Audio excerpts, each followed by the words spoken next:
그야말로 48시간이라는 것을 잊을 수 없는 나의 생애 긴장은 기억에 아직도 생생합니다.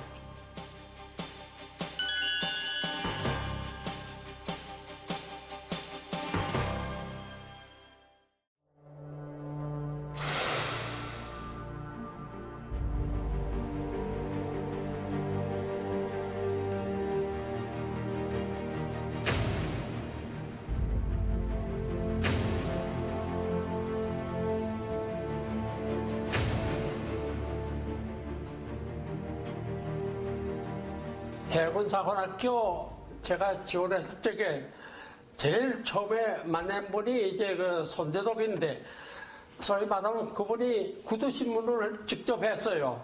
서울에서 저는 지원했는데, 그때 그분의 질문 내용이 여러 가지 있었지만은 이 나라 젊은이들이 국가를 위해서 충성을 하는 그런 학생이 우리에게 필요하다, 이런 것을 여러 번 서서히 느꼈어요.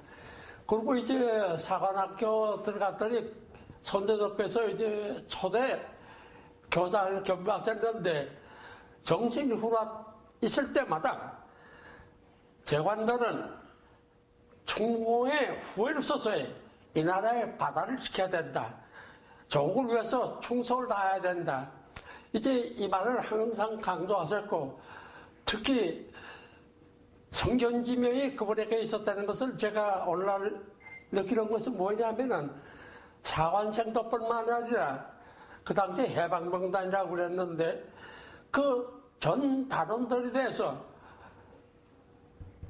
소위 말하면 인사기록하되 출신지 고향을 적지 못하게 했어요. 왜냐하면은 분열해서는 안 된다, 조국을 위해서 군대부터 화합을 해야 되고 단결해야 된다, 그런 점에 있어 상당히 그분의 조국에 대한 충성심을 갖다가 저는 많이 느꼈습니다. 특히 이제 제가 사관학교를 졸업하자마자 충무공 부자를 비명받았는데, 충무공 부자를 비명받아가지고서 공창을 이제 자주할 기회가 많았는데, 그 당시에 공차에서 얘기하는 얘기가, 이 배는 공차에서 일본 사람이 맨다 남은 배를 완성했지만은 실제는 손월계록이 손수 맺는 배다. 그건 무슨 말이냐 그랬더니, 현재 우리 해양경비대가 가지고 있는 배들은 일본 소해정, 미국 소해정, 미국 상륙전 전부 다 일장기 아니면 성조기를 가지고서 진술했는데, 그래도 우리나라에 태극기를 가지고서 진수하는 배가 하나 있어야 되지 않겠느냐. 그래가지고 거의 그 당시에 여수는 전화가 참 잘 되지 않는 때지만 거의 아침 저녁서 서울에서 손재덕이 공장장한테 전화해서 오늘 일정이 그렇게 됐느냐, 그걸 체크하다시피 그 충무공정을 갖다가 건조하는데 큰 관심을 가졌고, 충무공정이 2월 7일 날 이제 그 진식을 했는데, 그날 또 사관학교 일기생 졸업식을 겸했어요.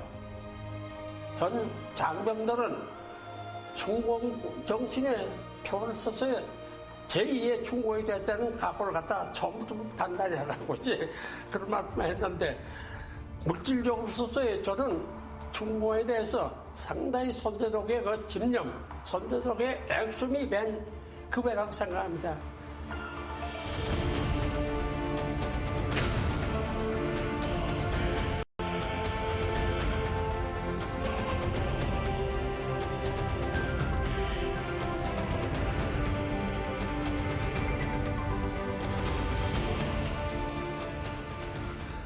6.25 전부터 해군본부의 상한실장 맡고 있었어요. 그거는 이제 그 당시에 해군본부의 요건을 봐서 제가 이제 소령 시절이지만은 캡택 출신이 몇이 안 됐어요. 그래서 이제 손재덕이 나를 상실장을 하라고 그래서 쭉 하셨는데, 6.25 전쟁 난 바로 그날이 아니지만은 그 전에 손원일 총장은 함정 도입자 미국을 떠났어요. 그래서 참모총장 부대 중에 김영철 대령이 참모총장 직무를 대행했습니다. 그래서 6.25 일어난 그날 새벽부터 김영철 대령을 보좌해가지고서 상실장으로서 소위 이제 그 바쁜 시간을 보냈는데 그 48시간 동안에 해군은 뭘 했느냐, 이것을 우리 국민은 알아야 됩니다. 또 우리 해군은 알아야 됩니다.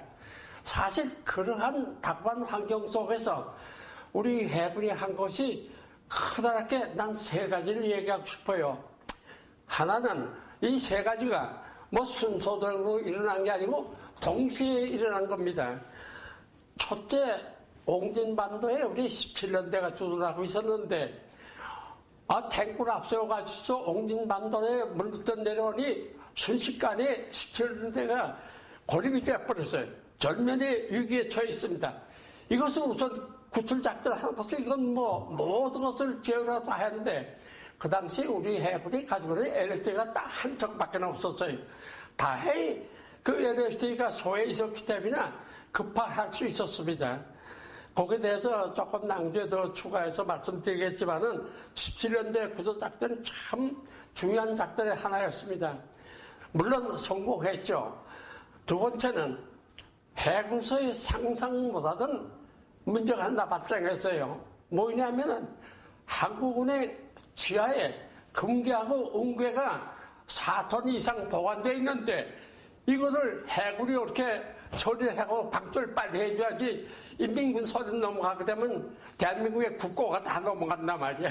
이 탁반 문제가 또 생겼어요. 그 문제도 뭐 선거 없이 동시에 처리해야 될 문제 아닙니까?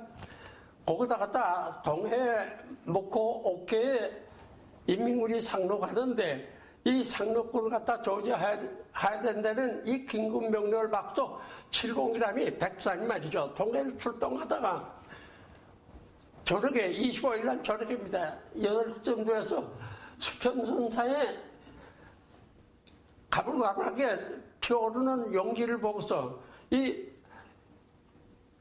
그 용기를 발견한 소위 말하면 견시죠.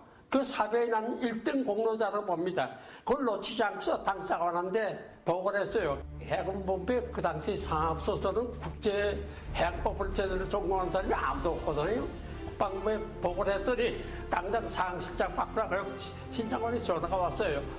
내가 상실장인 줄 그 이제 신장관이 아니까 그저 해도 상소 어떻게 되느냐. 그래서 시방 공해사입니다.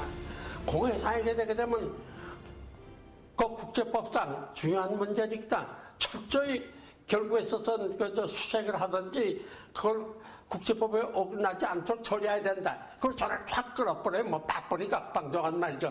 국방장관도 다가가니까 밑에 사람이 공해사에 나타난 배를 갖다 해고서 격침할지 어떡할지 이 문의가 왔습니다. 이렇게 잠깐 바꿔가지고서 이제 그랬는데 계속해서 그 후에 국방부의 지시가 뭐냐면 정체로 확인하다 이겁니다. 결국에선 격침 명령을 낼 때까지 무려 4시간, 5시간이 걸렸어요. 사실 감독을박이 있었지만은 참모총장 대리 김영철 대령이 영단을 내렸어요. 격침. 그래서 그 격침한 겁니다. 뭐 추후에 또다시 상세한 얘기를 할 기회가 있으면 또 하죠. 그래서 그 같은 문제가 많이 국민에게 알려지지 않았지만 해군으로서는 그야말로 다급한 그런 문제를 48시간 내에 해결했습니다. 제 세계에 그야말로 긴장의 축적이 됐어요. 한순간도 나라의 운명하고 관련이 없는 문제가 없었기 때문에 상실의 전화통에 통신통에 매달려서 그야말로 48시간이라는 것을 잊을 수 없는 나의 생애의 긴장한 기억이 아직도 생생합니다.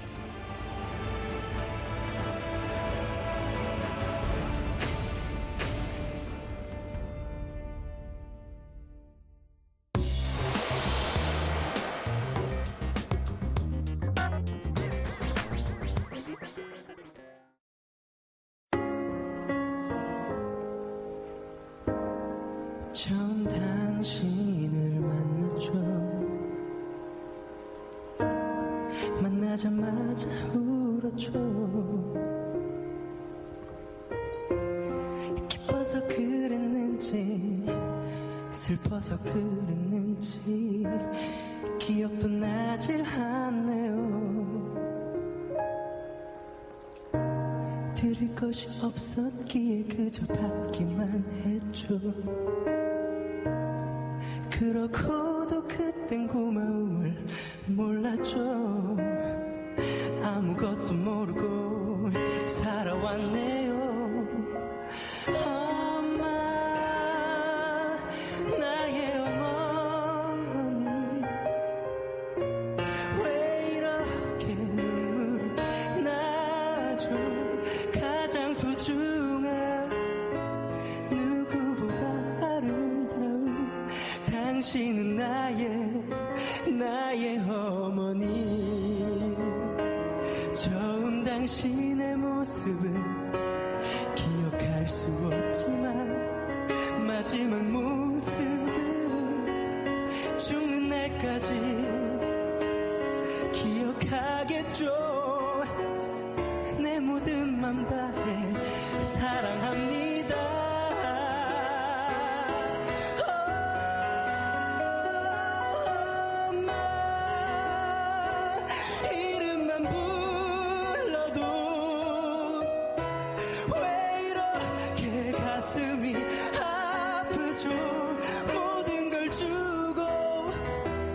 어머니가 주신 김치찌개 먹고 싶습니다. 어머니 보고 싶습니다. 없습니다 이제. 난 무엇을 드려야 할지. 엄마, 나의 어머니, 왜 이렇게 눈물이 나죠. 가장 소중한 누구보다 아름다운 당신은 나의 어머니.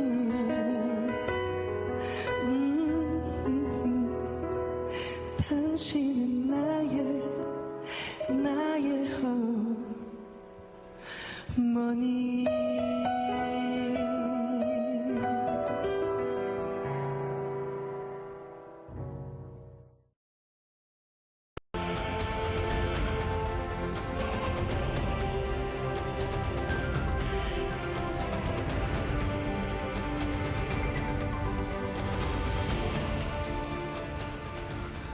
(6.25) 전부터 해군본부의 상한실장 맡고 있었어요. 그거는 이제 그 당시에 해군본부의 요건을 봐서 제가 이제 소령 시절이지만은 캡택 출신이 몇이 안 됐어요. 그래서 이제 손대덕이 나를 상실장을 하라고 그래서 쭉 하던데 6.25 전쟁 난 바로 그날이 아니지만은 그 전에 손원일 총장은 함정 도입자 미국을 떠났어요. 그래서 참모총장 부대주에 김영철 대령이 참모총장 직무를 대행했습니다. 그래서 6.25 일어난 그날 새벽부터 김영철 대령을 보좌해가지고서 상실장으로서 이제 바쁜 시간을 보냈는데 그 48시간 동안에 해군은 뭘 했느냐, 이것을 우리 국민은 알아야 됩니다. 또 우리 해군은 알아야 됩니다. 사실 그러한 답답한 환경 속에서 우리 해군이 한 것이 크다랗게 난 세 가지를 얘기하고 싶어요. 하나는 이 세 가지가 순서대로 일어난 게 아니고 동시에 일어난 겁니다. 첫째, 옹진반도에 우리 17년대가 주둔하고 있었는데 탱크를 앞세워가지고 옹진반도에 물부터 내려오니 순식간에 17년대가 고립이 되어버렸어요. 전면에 위기에 처해 있습니다. 이것은 우선 구출작전하는 것을 이건 모든 것을 지어라도 하는데 그 당시 우리 해군이 가지고 있는 LSD가 딱 한 척밖에 없었어요. 다행히 그 LSD가 소에 있었기 때문에 급파할 수 있었습니다. 거기에 대해서 조금 낭주에 더 추가해서 말씀드리겠지만은 17년대 구조작전이 참 중요한 작전의 하나였습니다. 물론 성공했죠. 두 번째는 해군서의 상상 못하던 문제가 하나 발생했어요. 뭐냐면은 한국은행 지하에 금괴하고 은괴가 4톤 이상 보관되어 있는데 이거를 해군이 이렇게 처리를 하고 방출을 빨리 해줘야지 인민군 손에 넘어가게 되면 대한민국의 국고가 다 넘어간단 말이에요. 이 탁반 문제가 또 생겼어요. 그 문제도 뭐 선거 없이 동시에 처리해야 될 문제 아닙니까? 거기다 갖다 동해 목포 옥계에 인민군이 상륙하는데 이 상륙군을 갖다 조지해야 된다는 이 긴급 명령을 받고 701함이 백산이 말이죠. 동해를 출동하다가 저녁에 25일 날 저녁입니다. 8시쯤 돼서 수평선사에 가물가물하게 피어오르는 연기를 보고서 그 연기를 발견한 저희 말하면 견시죠. 그 사배에 난 1등 공로자로 봅니다. 그걸 놓치지 않고서 당사관한테 보고를 했어요. 해군본부에 그 당시 상합소서는 국제해양법을 제대로 전공한 사람이 아무도 없거든요. 국방부에 보고를 했더니 당장 상실장 바꾸라고 신장관이 전화가 왔어요. 내가 상실장인 줄 그 이제 신장관이 아니까 그저 해도 사서 어떻게 되느냐. 그래서 시방 공해사입니다. 공해사에게 되게 되면 그 국제법상 중요한 문제니까 철저히 결국에 있어서는 그 수색을 하든지 그걸 국제법에 어긋나지 않도록 처리해야 된다. 그걸 저를 확 끌어버려요. 뭐 바쁘니까 국방장관 말이죠. 국방장관도 다가가니까 밑에 사람이 공해사에 나타난 배를 갖다 해고서 격침할지 같이 이 문의가 왔습니다. 할때 잠깐 바꿔가지고서 이제 그랬는데 계속해서 그 후에 국방부의 지시가 뭐냐면 정체로 확인하다 이겁니다. 결국에선 격침 명령을 낼 때까지 무려 4시간, 5시간이 걸렸어요. 사실 감독을박이 있었지만은 참모총장 대리, 김영철 대리의 영단을 내렸어요. 격침. 그래서 그 격침한 겁니다. 뭐 추후에 또다시 상세한 얘기를 할 기회가 있으면 또 하죠. 그래서 그 같은 문제가 많이 국민에게 알려지지 않았지만 해군서서는 그야말로 다급한 그런 문제를 48시간 내에 해결했습니다. 제 세계에 그야말로 긴장의 축적이 됐어요. 한순간도 나라의 운명하고 관련이 없는 문제가 없었기 때문에 상실의 전화통에 통신통에 매달려서 그야말로 48시간이라는 것을 잊을 수 없는 나의 생애의 긴장한 기억이 아직도 생생합니다.